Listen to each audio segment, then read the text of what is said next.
This pattern will be primarily a turning exercise on the lathe. I use my metal lathe for wood. And that's why I made it out of maple. I'm making this pattern out of maple because maple turns so beautifully on a lathe. It's just so hard and nice, and it doesn't splinter. However, it's not really very easy to work by hand, as evidenced here by all of the burn marks. I started with a nice sharp bandsaw blade, but I don't believe it's very sharp now. So don't criticize me for using a dull blade here, because I was cutting through 2-inch maple, hard rock maple.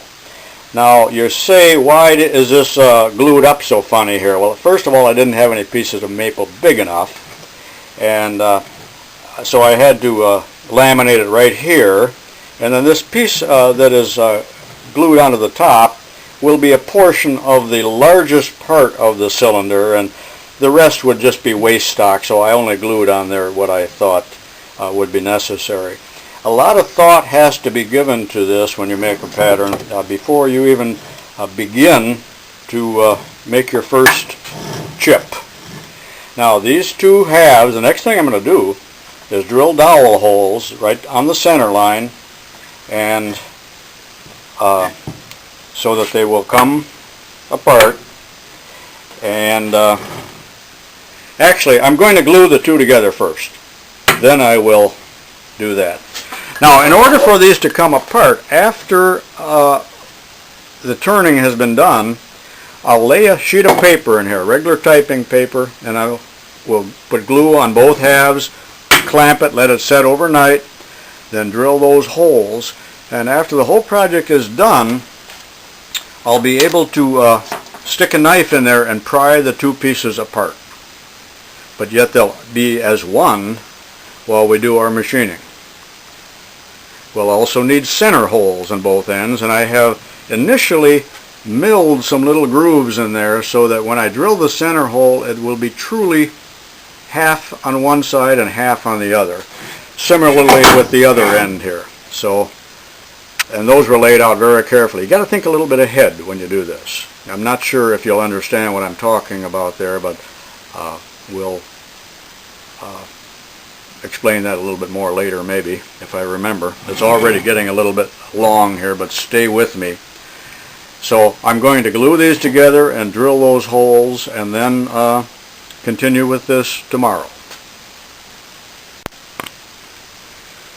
Okay, this is all clamped up and held in the vise, and you can see glue squeezing out, and also notice that I have a dowel pin in each end that is helping to align it in regards to those little end holes, which will eventually become center holes. So while that's drying, a couple other things I wanted to bring your attention to. All foundry patterns have to have some taper to them, and that's called pattern draft. And the reason for that is that the pattern has to be able to pull out of the sand.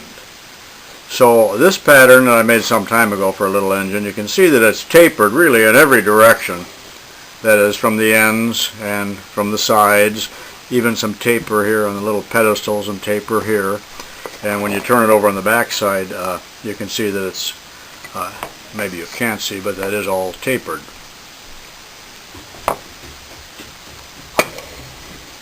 Everything needs to be smooth so it'll pull out. No undercuts. An undercut is a spot that doesn't have taper. It has negative draft or negative taper on it, and I guarantee it won't pull out, or if it does pull out, it'll pull sand out with it, and so you will not like that. Also, all patterns have what we call fillets, which is we round any internal corners. I use body putty, but there are wax fillets, there's leather fillets, wood fillets, but just using body putty and running your finger across there works pretty good. If you don't do that, you might get you do get shrinkage in the corners, and sometimes the metal tears, and it's unsightly if nothing else. So you set your sanders and your saws. I always use 3 degrees. Now I'm using a little die maker square. This is a die maker square, Lufkin, and it can be adjusted so that it's not square, and I'm going to hold it up against a 90-degree square here, and you can see that there's a difference. So I have, there's two adjustments here, one to lock the blade and one to get it off of 90 degrees. So I've set that for 3 degrees, and then that's what I will use to double check my tapers. But generally I will sand them on or saw them on.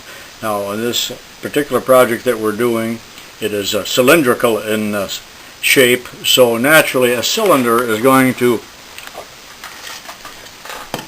or a semi-cylinder is going to pull out of the sand very easily because it is tapered in all directions. Back to this for just a moment.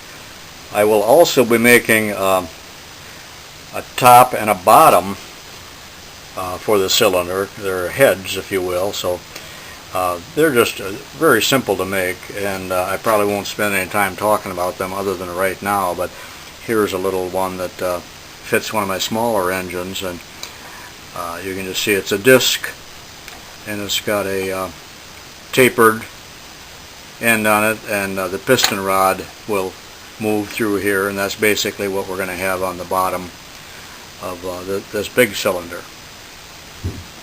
Real simple to make, probably can make that in 15-20 minutes. The only trick is that you need to have it tapered. If in doubt, use more taper than 3 degrees. You can't have too much.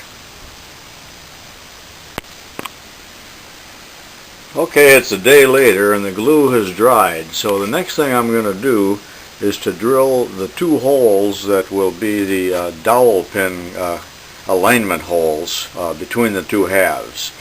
And I got one laid out right there on the center line and one right here, and I'm going to drill 1/4 inch on the drill press all the way through the top piece and about 1/2 inch or so into the bottom piece, and I've set the depth stop on the drill press to do that.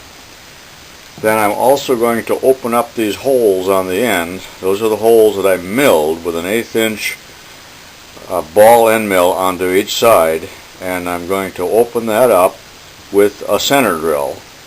And one end, of course, is going to be supported in the live center of the lathe when we turn it between centers, and the other will be supported or driven in the headstock with a spur center.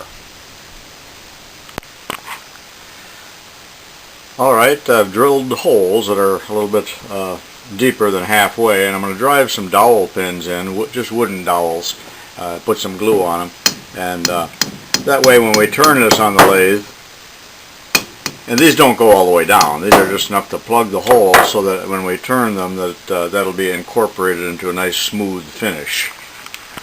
And I did center drill the ends, and the next thing I'm going to do is tap the spur center in there with a lead hammer and mark where they hit the wood, and I'm going to saw some little crisscross slots so that this will truly drive it. I'll do that on both ends. Then I'm going to set it up in the lathe between the centers, and then that's the next step that I'll film, and you'll see us get ready to start to turn this thing. One thing that I might do also before I put it in there is there's an awful lot of wood on here, and I hate to reduce it all to shavings. It's just an awful lot of work and very tedious. So I'm going to saw off some of this that I know to be waste stock on the bandsaw, and it'll save me from turning it. Sometimes we even attempt to knock the corners off before we turn to make it not so clunky. I don't think I'll try to do that, but I am going to take off some of this stock.